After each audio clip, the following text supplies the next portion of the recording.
Hi mga beshi! Welcome back to my YouTube channel. Siyempre, ito yung ganap natin yung araw. So for the luto tayo nitong dessert. Una, nagluto muna ako netong sago sa sago. Then, pinipare ko na yung mga mangga. So gagawa ko ng sago ulam. Madali ito yung request ng anak ko.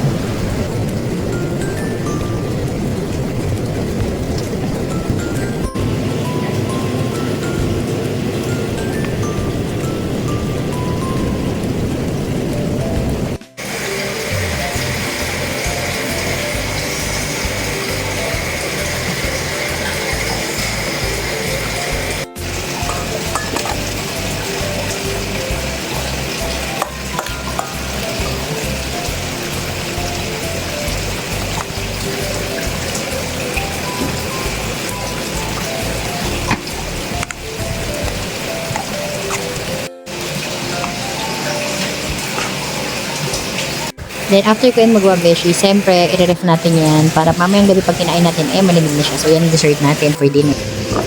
Ito naman yung pagkagabi. So, lakay mo yung ulam. So, naisip ko na lang gumawa nung steak. So, meron kasi kaming tomahawk steak dun sa rep. So, tatlo siya. Nag-try ako na isa. Dahil first time ko naman magluluto ng steak. Una, ginawa ko muna nag-prepare muna ako ng mashed potato. So, naglaga muna ako nito mga patatas. So, iniyaan ko lang muna siya kumulo. Well, pinapakulo ko yan. Niready ko na tong steak na tinuko. Bali, tomahawk rib eye ata to. So, ayan, bili namin yan sa SMR. So, gusto ko sinaasawa ko yan. So, pagkatuyo niyan, bali yan yung mga gagamitin ko. Then, yan na nga. So, pinapat ko lang siya ng kitchen towel para matuyo siya. Hindi siya magtubig. So, ayan na nga. O, di ba, Beshi? Nagmamagaling si Beshi. Actually, hindi naman talaga ako marunong. So, tinry ko lang yan. Isa lang naman yan. Try lang. Then, saka ako nilagyan ito mga seasoning.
After ko baligyan yung una beshi, siyempre yung kabilang side naman, same process pa rin, ganun din ginawa ko. Bali, ito nakita ko lang sa YouTube, so ginaya ko lang. Kasi nga mahirap magluto nito beshi, and laki, hindi ko lang kung saan ko siya lulutuin. So, nung nakita ko sa YouTube, sinerch ko na i-grill siya by oven. So, na yung ginawa ko. After ko yan matimpla, so ayan na nga, i-spread ko lang. Then, sinet aside ko lang yan at ma-absorb niya yung mga nilagay ko. Siguro mga 20 minutes ko yan binabat.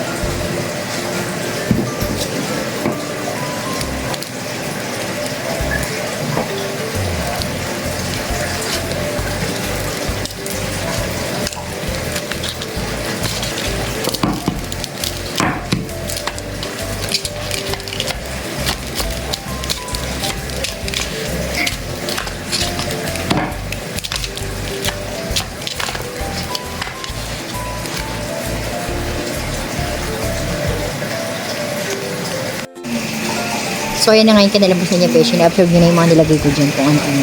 Then, saka ko siya ilalagay dito sa may griller ko. Bali, yung oven kasi namin, microwave siya, may kasama ng griller.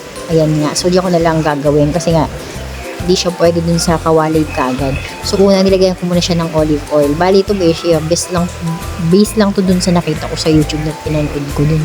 So, ginaya ko lang yung process. Hindi ko lang sure kung ano yung kakalabasan niya. So, ayan na nga, nilagyan ko lang ng both sides ng olive oil. Pinat ko lang siya kinalat. So, ayan na. Ready na yan para ilagay ko na sa oven.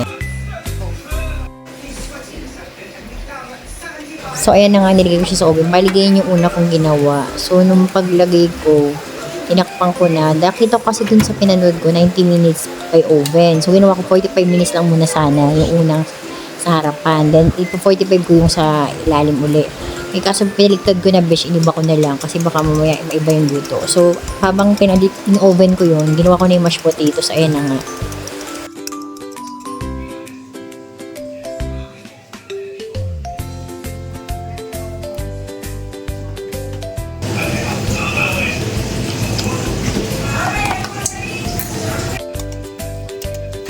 So, itong mashed potato ko, nilagyan ko lang siya ng gatas. Balik kawid yung nilagay ko, salt, pepper. So, ayan lang, hinalo-halo ko lang. Then, set aside. So, meron na kami itong mashed potato. So, yan yung magiging rice namin.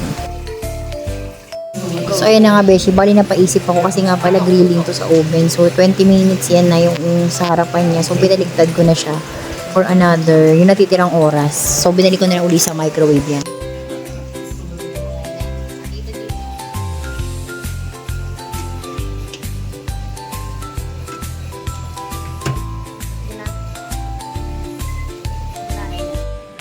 Bali, nung sinalang ko uli ng ilang minuto yon. So, ininit ko muna itong ginawa kong sauce. Bali, kanina lang itong tanghali. Yung gravy. So, ayan, ininit ko lang siya. Bali, yan yung gravy kanina sa chicken. Yan na rin gagamitin namin sa steak.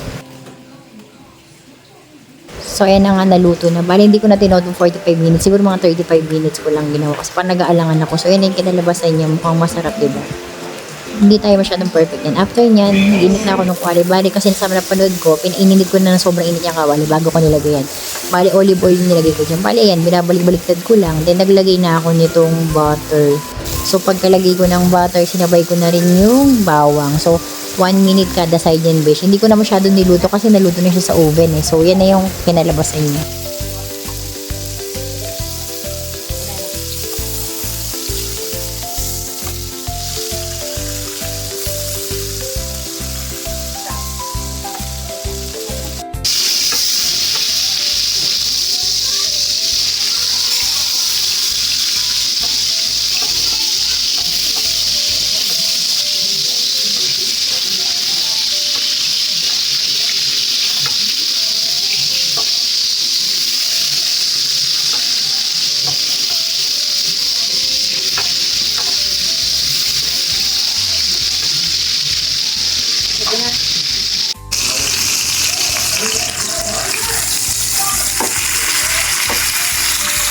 So, ayan na nga, inahon ko na siya sa pan. Then, set aside ko lang yan. Saka ako niligay yung mga bawang. Hindi ko na hinalo yung mantika kasi medyo parang may sunog na part.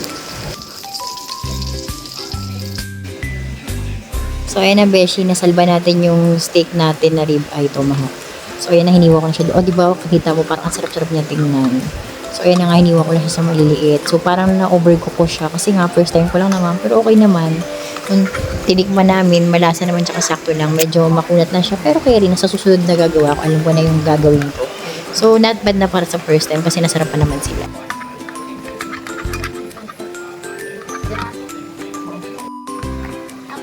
May buka in video ka doon. Ay, ganyan na ilulutuin mo. Palpak na. Go. Pause. O, diba, hindi naman halatang naubos nila at nasarapan sila. Na-enjoy naman nila yung steak night namin. After niya, niready ko na yung dessert na ginawa ko kaninang hapon. Yung mango sa gugulaman. So, ayun na, titikman na namin yan. So, binigyan ko na sila isa-isa.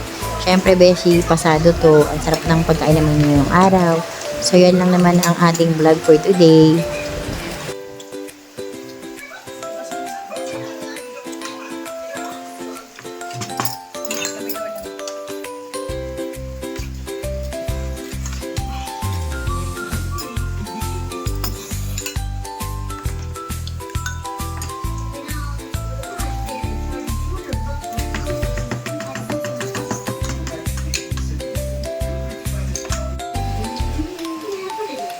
So, paano ba yan, beshi? See you on my next one.